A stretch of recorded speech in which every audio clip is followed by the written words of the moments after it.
Hello, welcome to Recapping with Delora and Ashley.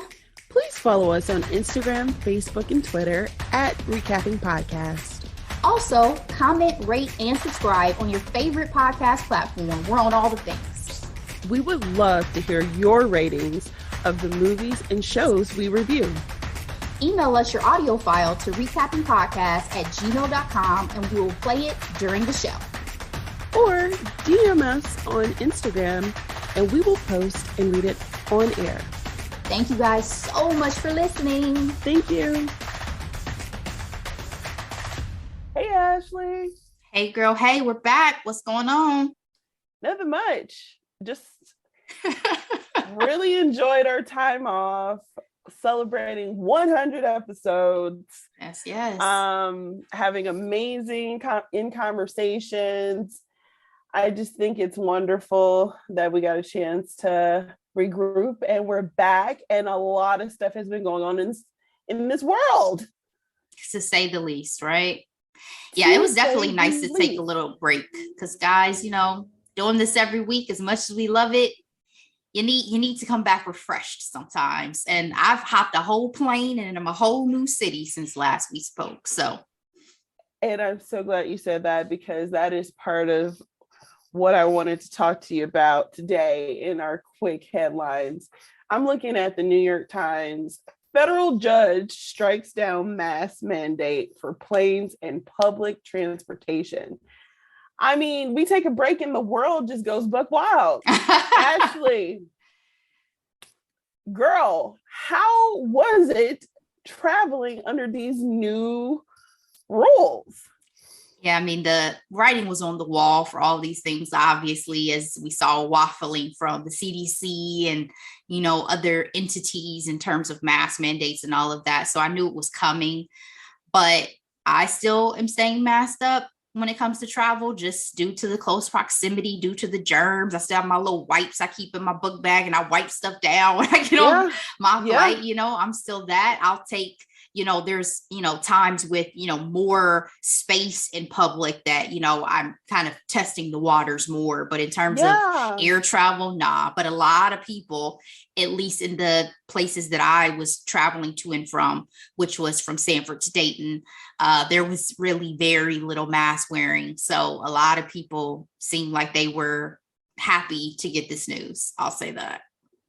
How were the flight attendants? I'm curious.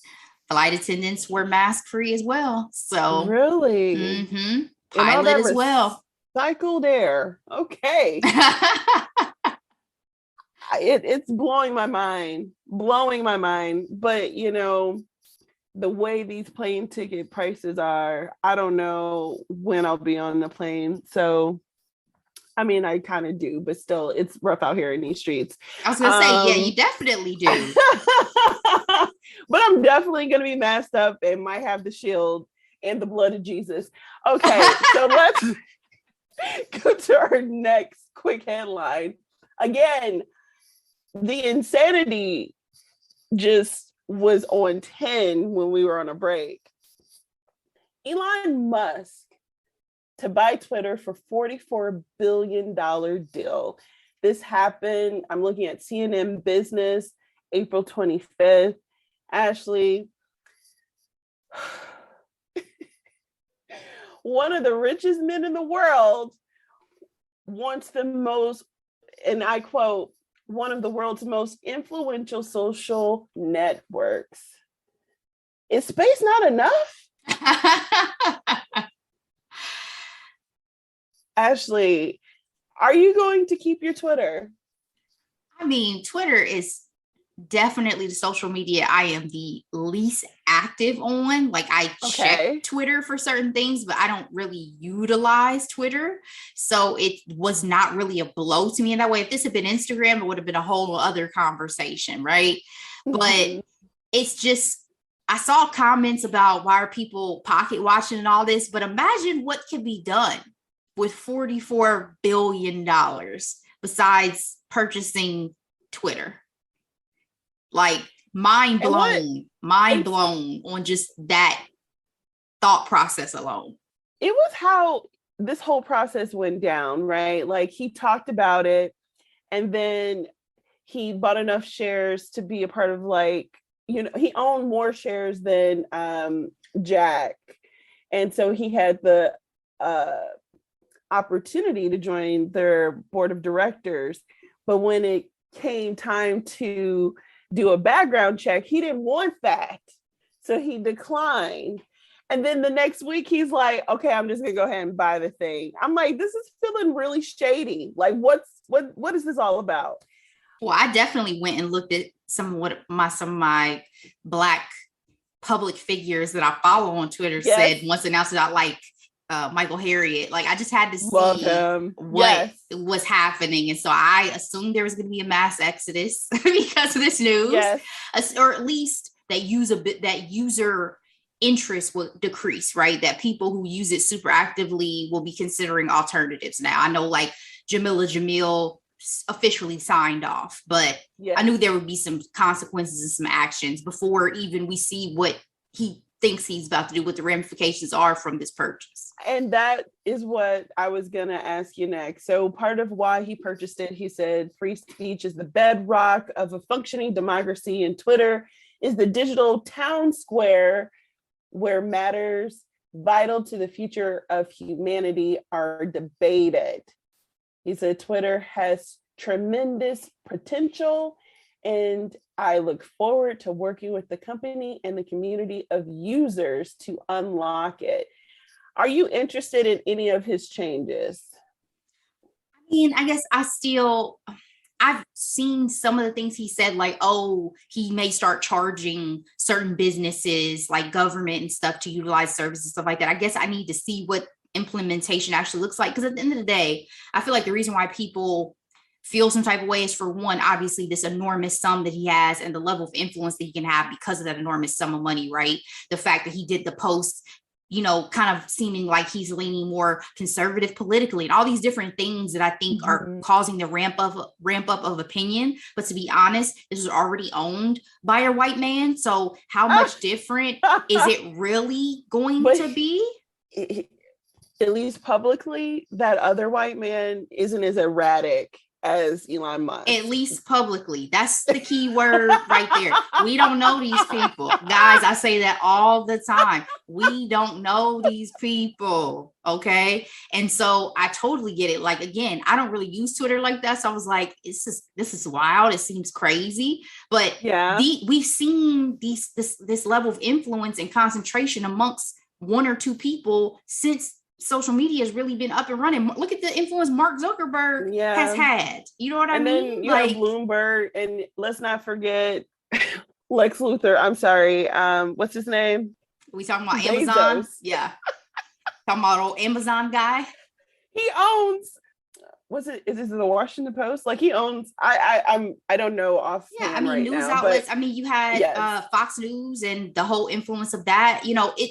So that's what I'm saying. Like, I know it seems crazy, especially when you're reading headlines and you think about how outspoken Elon Musk is about so many things. Somebody, he wants to buy Coke next just to put cocaine back in it. Like, he's an eccentric dude. Like, even though that, who knows, he could be dead ass. I don't know. Yeah. He has the money, he could do it. Yeah. Two things that had me concerned. I mean, one, Tesla and how they treat people of color is very alarming to me. So I'm just like, if he can't keep that under wraps, I don't know what's going to happen in the tech world. And then, well, that's still technology, but in social media, I should say. And then number two. But are Black folks still buying Teslas? Yes. Girl. You know how much he just paid one of his employees for harassment? From Tesla, the production site? A lot, millions of dollars. I apologize. I don't have it right in front of me, but it happened, and it was very concerning because it was blatant racism towards Black people. And then the second biggest dread of all is providing I'm not going to say this man's name, providing the former president of the United States access to social media. We already had a freaking insurrection. I don't need these political issues to be inflamed with his words. That's all I'll say, to be polite. So those are the angst that I have I'm still on the platform because some of the people that I follow are still there, like Tiffany Cross, my boy. I love Ellie Mistal, all those Jonathan people. Capehart. Exactly. They're still there. And I still, follow and hear their opinions, but that's because it's very early stages. So I think, another reason why I probably, not that I don't take this seriously, because I do, but I think there's so many serious things going on at one time. We got the Roe v. Wade situation. I mean, there's just so many things. Yes. And Roe versus Wade is much more urgent for me and to me. And yeah, so I think that's where I am with some of these issues too, is it's like, I know that it's a big deal. I know it matters, but there's a lot that matters. So I got to pick and choose what I'm going to give my focus to on any given day. Girl, adulting is exhausting. Like, oh my gosh, we got to be concerned about the world and everything. Okay. All right, our next quick headline. Girl, so the only reason why I put this on here because I needed to know the tea. This is from Variety. Hollywood nightmare. From Netflix stock swoon to mass layoffs, anxiety grips industry.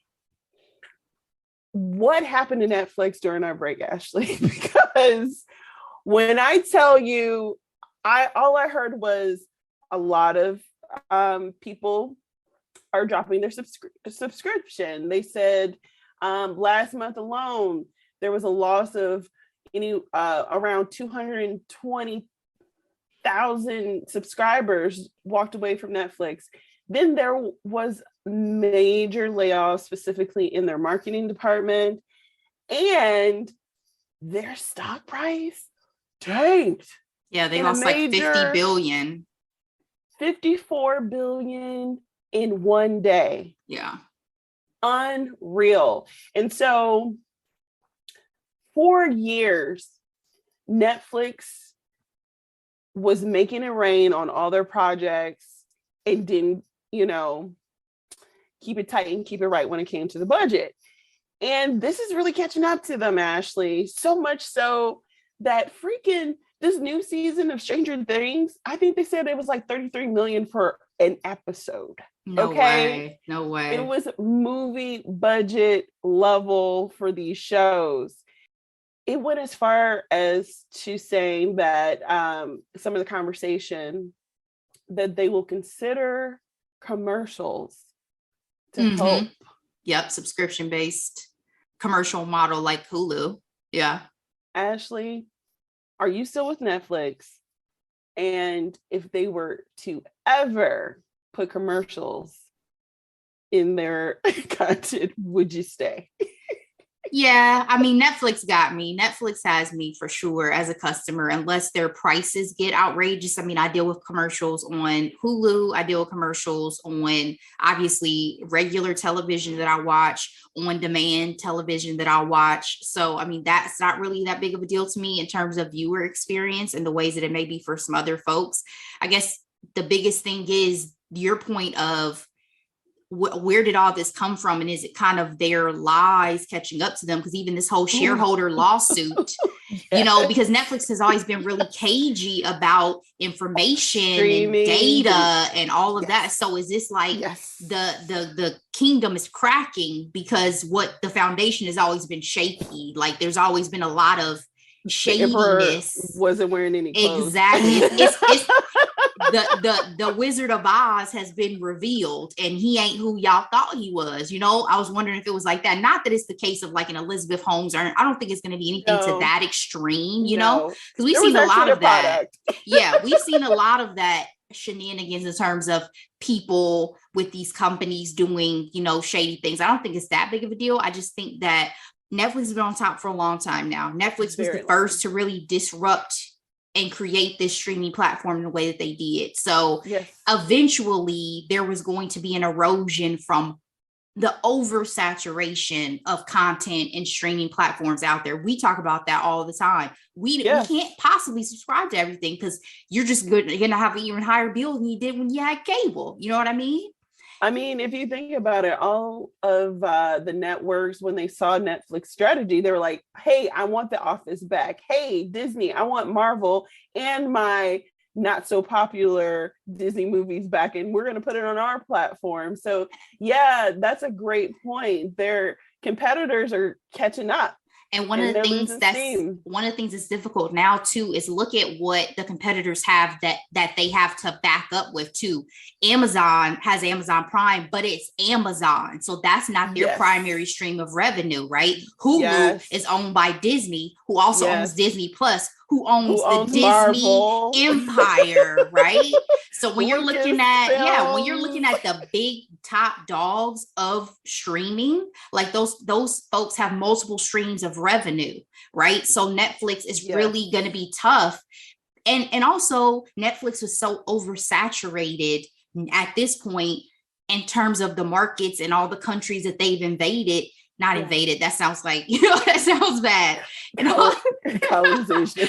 In all the countries they are now in, that it was inevitable, right? You cannot continue to grow because there's only so many people in the world, right? That's just a fact. That's an excellent point. Yeah. So I just think, the time has come for them to have to reevaluate, look at their strategy, look at how they would continue to do things in the future. And maybe what they really are going to have to do is pivot to a new stream of revenue. Yeah. So that is why I think the commercial side is a factor. Well, it better not be, because what I would refuse to do is be in the middle of freaking Bridgerton and they'll be like, we'll be right back. I wish they would. I guarantee you still gonna watch Bridgerton season 3 though. You'll be annoyed, but you're gonna watch it because the content is still king. Period. I do not watch commercials on Hulu. The only time I watch commercials is when I watch cable. But you can pay up for it. So maybe Netflix will do the same. They'll still have a tier that you have to pay for that's commercial free. Are the most expensive streamer out there, and their content, even though they have a lot of IP and it's coming out weekly, monthly, what have you, they're also canceling stuff left and freaking right. Ashley, prime example, Pearl, which was supposed to be an animated series, part of the development deal with the success of Meghan Markle and Prince Harry. They scrapped that. They canceled Raising Dion. Mm-hmm. They've been even though I have to be honest, I think Raising Dion ran its course, if I'm just completely honest. So? As much as I love the first season, I think the star power of Michael B. Jordan, the newness of it, the excitement over, another kind of superhero type of project was cute. But I don't even know if I needed a season 2, to be honest, let alone a season 3. That's just my personal opinion. As much as I love the cast and want those actors to be, employed, I think the show had ran its course. But the Babysitters Club, I thought there was more to tell because there's so many books. So many books. So yeah, we will see, to your point of Netflix and their true colors shining through. I just hope they're able to survive it, because they have definitely been, on the top for the last 10 years. If you think about the rise of Netflix, I think about their shows like Orange is the New Black and the presidential show House of Cards. So we've come a long way. I also knew something was up when they started pushing a lot of reality TV, because we all know that is the formula for cheap programming. Well, I was just watching some of The Ultimatum yesterday, not by choice, but I still got into it. I'm gonna be honest, like those shows still can get her done. To be continued. Girl, our final quick headline for today. This is from CBS News. Dave Chappelle attacked on stage by armed man while performing at LA's Hollywood Bowl. Girl, Tuesday night, Dave Chappelle was performing. It was a historical night because apparently he sold out. But at the very end of his set, a man, armed man with, they're calling this it's called replica handgun, and it contained a knife blade. And girl, Dave Chappelle is safe, thank God. He was not injured, but this man's arm was broke. I mean, I'd never seen anything like that in my life. Apparently he got stomped out. So yeah. Yeah. And his bill is set at $30,000. Oh, Ashley, how did you feel when you heard this news? So the first thing I thought was that people are going to blame this on Will Smith, because people are going to say, oh, this is people attacking comedians because now they feel like they have the green light to do so. But when I saw, I guess what it seems like Dave Chappelle's reaction was, or what he said, is he thinks this was a trans man. If that is the case, this is based on his own controversy. This is based on what has already happened and what the outcry has already been from his stand-up that has aired on Netflix, as we have spoken on this podcast. So absolutely. Yeah. My thoughts were, wow, what happened? And leave Will Smith out of this. Take his name. Especially when I heard Chris Rock ran up on the stage, I was like, "Oh Lord, he gonna be tied in now." You know what he said? He's like, "Was that Will?" Sorry, y'all, I was drinking water. Yeah, I knew it. I literally said it to a coworker today. I was like, that's exactly what people are gonna say. And I read somebody said that this was the death of comedy. I'm like, y'all are taking these things seriously, but maybe a little bit too seriously. Like, I'm still gonna go see comedians and do their stand-up routines. I am, personally. But someone as powerful and as wealthy as Dave Chappelle, where was his security?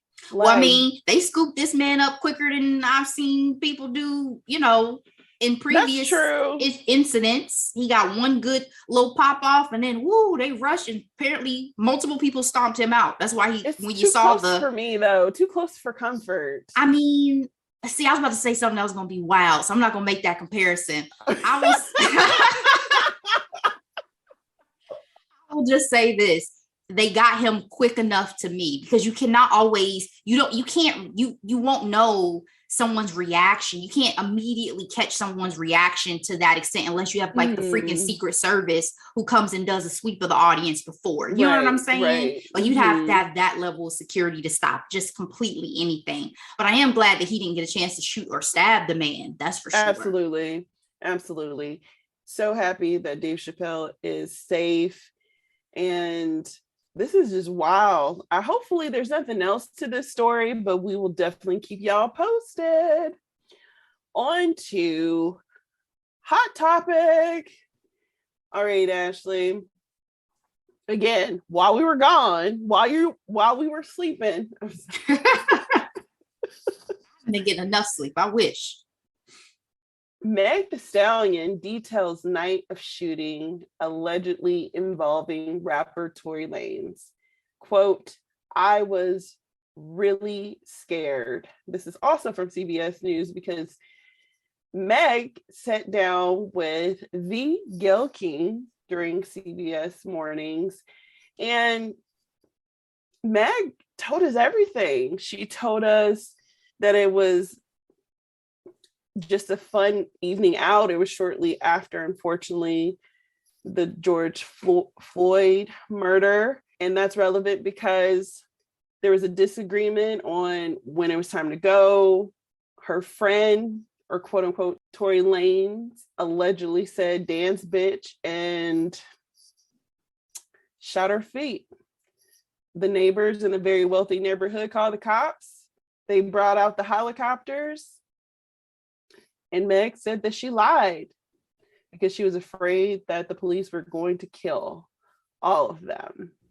Ashley, I think all I want to know from you is, why now? Why speak now? She has been vocal on social media, showing us her feet in pictures and things like that. But at this point, I thought she was done talking about it until after the case. But this is, we're leading up to the case coming really soon. And she had this whole sit down. What do you think her motives were? That's a really good question that, to be fairly honest, I haven't given a whole lot of thought. You're right, though. It's been 2 years now. Maybe it's just the continued public perception. She wanted to just kind of knock one interview out, get things off of her chest and be done.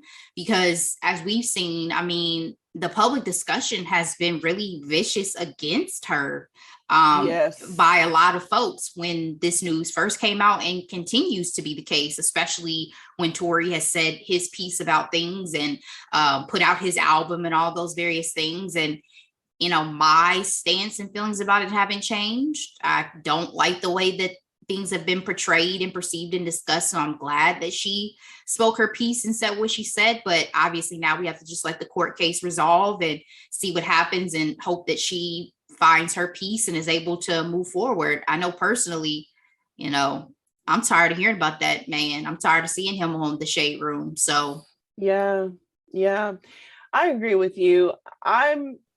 You know, it happened to her, so she has every right to tell her story. So I don't have a problem with her doing it. I just was under the assumption after the initial, you know, social media posts and things like that, that she was just going to let the case happen and, you know, that'll be it. I was surprised to see the sit down, but it was a really good conversation in the sense of I'm glad to get her side. I do feel bad that she lied about it to the cops multiple times, because to me that gives someone allegedly like Tory Lanez, a silly man, an out. And to your point, social media and the public opinion has not been on her side, so much so that people claim that it was her friend who shot her and they're just blaming Tory. And, you know, I'm just ready for this case to, you know, sort out some of these details. And, you know, not to say that it's not going to be the end all be all, because we all know how some of these things are. If there's not enough evidence, a guilty person could very well go. mm-hmm. But I just pray that Meg finds some peace. She really broke my heart in that interview.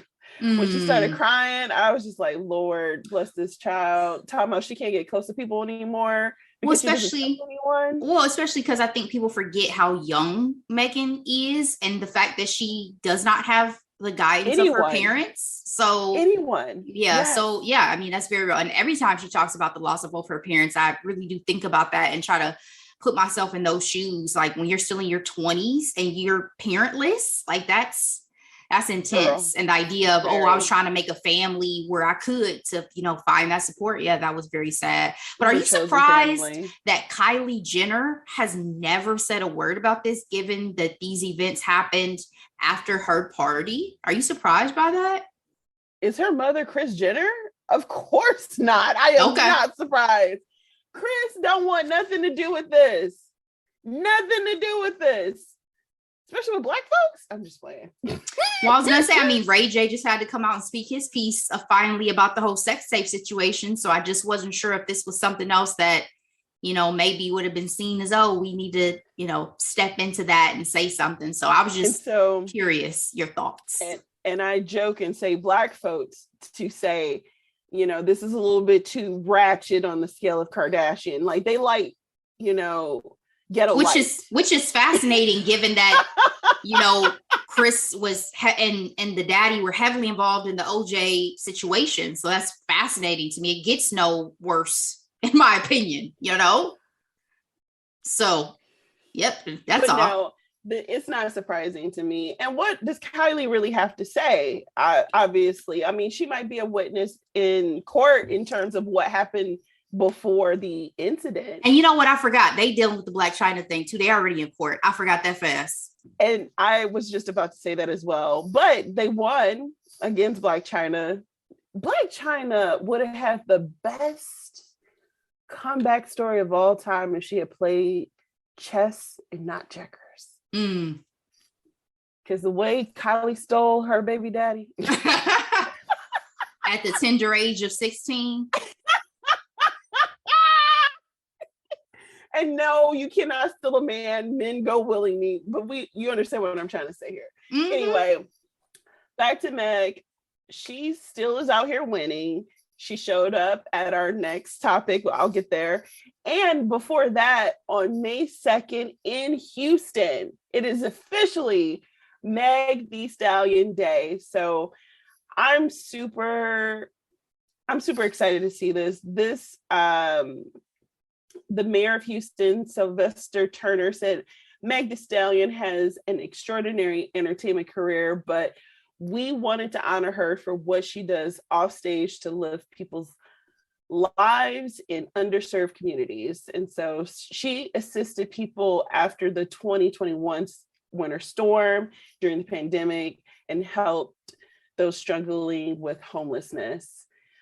So, you know, I'm still Team Meg because she's the one that actually got the bullets in her feet. So good luck, sis. And if there's nothing else, we're going to go ahead and go to our final hot topic. Let's do it. The first Monday in May is such a great day because the Met Gala happened on Monday. And boy, there's a lot to say about this, Ashley. The theme this year was gilded glamour, and a lot of people showed up. Ashley, let's get to the nitty gritty here. Who's your best dress? Darn, I thought you was at least gonna let me have like a top 3 or something. You only giving me 1? Oh, you can. I didn't want to give you a number. So if you had 2, 3, 5, I want to know who were your favorites. Okay. I appreciate that. Okay. So my tops, and this was so hard for me, guys, because there were some looks, in my opinion. My tops, Simone Ashley. Ivy, she's stunning. Moschino, Blake Lively. Yes. Atelier Versace. The fact that she even had the transformation. She already was stunning. And I was like, okay, you've killed me. All right. Janelle Monáe. And Ralph Lauren. Okay. Love this look, especially because she's about to be Josephine Baker. It gave me elegante, it gave me sexy. I loved it. Jodie Turner-Smith and Gucci. I mean, breathtaking. She was giving me real Josephine Baker vibes with that look. Her and Joshua Jackson together. Well, we'll get there. We'll get there because we're going to talk about couples, but keep going. Well, I've already said that they got me. Kerry Washington, Tory Burch. Love that. Absolutely. Love that look on her. And lastly, Sabrina Carpenter and Paco Rabanne. The gold was everything for me. Honorable mention was Gwen Stefani, that lime green. I just was a little bit obsessed with. It was not necessarily on theme, but I love the look. So those are my tops, Delora. What about you? Thank you, Ashley. You've already mentioned several of my personal faves. Blake Lively was stunning. When I saw it, I was like, sis came to play and slay. Okay. Vanessa Hudgens, what she did with the fabric, granted, it was not on theme, but she looked marvelous in Moschino. I also really, really, really enjoyed Joni Turner-Smith as well in Gucci. She was styled by my friend, Wayne Michael. I also enjoyed Cardi B in Versace. I love the gold. It looked very rich, very wealthy. And the other honorable mention, I enjoyed this look because it was close to theme because she provided a historical picture for it as well. And that's Katy Perry. I really liked this look because it was serious and it was not a cheeseburger or chandelier, as you know. And she wore Oscar de la Renta, and she had a whole boobie out with this particular look. And you know, it's funny, I've only seen this from the side. I hadn't even seen a front shot of it. Okay. Okay. Yeah. So It was a lot of fun. All right, Ashley, favorite couples of the night. Well, again, I've already said Jodie Turner-Smith and Joshua Jackson really stunned for me. But I mean, Blake Lively and Ryan Reynolds absolutely are always a gorgeous couple. So I'm sorry, I can't give it to Travis and Courtney. I didn't feel it. I didn't understand it. I didn't like it. So, girl, let's go ahead and talk about worst dress. Speaking of the devil, worst dress for the Met Gala 2022 Gilded Glamour. So while you look for your worst dress, I just want to have this conversation and say, why didn't people really follow the theme? Like, that is all I want to know. Gilded Age, we got a show that you can just literally reference real quick and be like, Gilded Age, Gilded Glamour. I think we have some ideas of what that looks like. I mean, I'll start with the worst dress. Most of the Kardashians. Yeah, they didn't really show up and show out for me. They did not. And this was the first year that all of the sisters were invited, because as we know, it was Kim's thing. She barely got invited. She needed Kanye. And then when she was finally in, you know, Kylie being a quote unquote billionaire and Kendall being a top model automatically got invites. But Kourtney and Khloe kept missing the mail apparently. So for Kourtney to show up at her first gala looking like that, I was very disappointed. But what I found out was their designer was Tom Brown, I'm sorry. And her look is a deconstructed look of what Travis had, but it just did not give. It did not serve, I guess, what they were going for. And I also want to mention Kylie. I appreciate that she was wearing off-white. Mm-hmm. That's why I can't give her worst dress, even though she's up there. But she looked ridiculous with that hat and the veil, and her face looked stank the whole time. Like, did you not want to be there? I don't understand. And Kendall, I like the bigness of her skirt, but the top was just too simple because, again, Gilded Glamour. Where was the structure, the corset, the tiara or something? Khloe was the best dressed out of the Kardashian, in my personal opinion. Speaking of the theme and the overall look, I thought she looked amazing in the gold. Worst dress to me is Cody Smith McPhee. Looking like a duck. I've been looking for his picture, and yeah, he is definitely the worst dress for me. I'm so sorry. I don't know what this look is. I don't know what you thought this interpretation of the thing was, but it's definitely a miss for me. Absolutely. And I think the thing that got me with Kim is I am a big Marilyn Monroe fan. Are you? I am. Like, I was such a big Marilyn Monroe fan. At one point, I went to this one lady was touring as a Marilyn impersonator and did a one-woman show at the Dayton Art. She came to the Dayton Art Institute, and I went and saw it by myself because that's how much I was a fan at one point in time. Okay. But I think the fandom for me is one thing, but to put on such an iconic dress and try to squeeze into it and not be able to really squeeze into it and still think that you're having this glamorous moment, you lost weight and did all this for, it was a miss for me. Marilyn Monroe, that was fit particularly to her body. She was still being stitched into that dress as she walked out to sing Happy Birthday, Mr. President.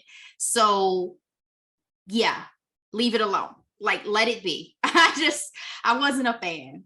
I'm not a fan. So you do know, and I'm glad you brought this up because I'm going to talk about all the people I missed this year. We missed J-Lo. We missed the top three. I was going to go somewhere else, but I'm not going to do it. Zendaya, Beyonce, and Riri. Mm-hmm. They were all missing. And so the only showstopper that we had this year was Kim Kardashian and Pete looking like her security. So I feel like she probably felt great about the moment, but I feel like she looked really nice at the White House Correspondents' Dinner. Yes, I thought she was beautiful. Yes. And I really loved the year where she had whatever she went through to be able to fit into that corset and couldn't move or pee. Yeah, she was stunning. Like, that was stunning to me. And I think in that case, the pain worked out. But in this case, I just think there's certain things for me, especially in terms of like pop culture, that you just need to leave alone. And this is one for me. You should have just left alone. You couldn't even fit your ass in that dress. So, well, the star of Riverdale, Lily, she was like, spoke out. It's not a good look to talk about how you starve yourself to fit in a dress in today's world. You agree or disagree? I don't have strong feelings about it in those ways because, you know, I get it that perception wise, that's not a good look in terms of people who look up to her and all that. And there's so much issue with women and body image and all those things. But the Kardashians do a lot of things to their bodies that one could say is not necessarily something to be idealizing. You know what I mean? So it's just another thing for me in that. And she's talking, I mean, last year she could barely breathe. The year before that, she couldn't pee or sit down. So clearly she does a lot to make these Met Gala looks work. In this case, losing 13 pounds is probably one of the easiest challenges she took on, to be honest. But leave Marilyn and leave the merch from the old icons alone. Unless you can fit your ass in it, leave it alone. Well, she lost 16 pounds and she had a lock of Marilyn's hair. I saw that. Creepy AF. I saw that. I saw that. 16 pounds, 13 pounds. I don't care. Leave Marilyn alone. Okay. Leave it alone. So I do want to highlight this really quick. Emma Stone, you do not go from being Cruella de Vil style icon to whatever this white swan looking Louis Vuitton ensemble. I heard that was her wedding dress that she wore. Oh Lord. I yeah, you're right. This is her after party dress. Mm-hmm. So yes. No, ma'am. No, ma'am. You are Cruella de Vil. There are levels of expectations that you have to just maintain, okay? The gays weren't happy with her, by the way, on Twitter. They were not happy.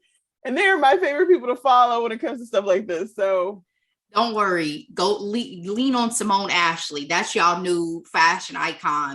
You know, don't even worry about all this with Emma. And back to my favorite couples, of course, Jodie and Percy and Blake Lively. Percy? Wasn't that his name? Pacey. Pacey. Oh, Percy. Oh my goodness, and Gucci. Mind you, he's never looked better. He's never looked better. Definitely looks like he gets a lot of rest in this relationship. I don't know what he was going through with Diane, but he looks like he gets a lot of rest. He looks moisturized. Okay, that's all I got. You got anything else for the Met Gala?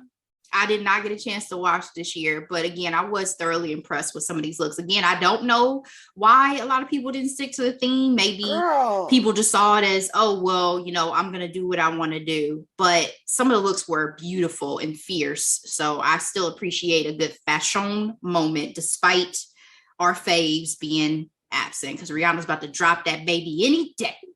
You know, I was holding my breath and crossing my fingers that she would show up because she's been going all over the place. And I was like, is she going to give us a pregnant Met Gala moment? We don't deserve it because she needs to do whatever she needs to do for that baby.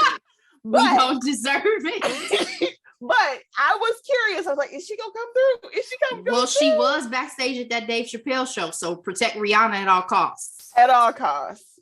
Ashley, That's all I got today for quick headlines and hot topics. What are we recapping next week? Okay, so guys, we know we usually do the streaming stuff, and Delora and I have talked about it. We don't really show broadcast love like that. And so for next week, it's not just about showing broadcast love, it's about showing a critically acclaimed, amazing series some love. And that is Abbott Elementary. Delora and I have talked about this show so much, sprinkled here and there throughout episodes. What, my 2-time hidden gem? Her 2-time hidden gem. Shout out to Quinta and the rest of the cast. Yes. Y'all did amazing, critically acclaimed first season. Phenomenal. Can't wait to see what season 2 is going to look like, but that is what we'll be recapping, guys. So catch up, whether that's through on demand, whether you got Hulu, whatever. Get into it. We'll see you back next week. See you there. All right. Bye.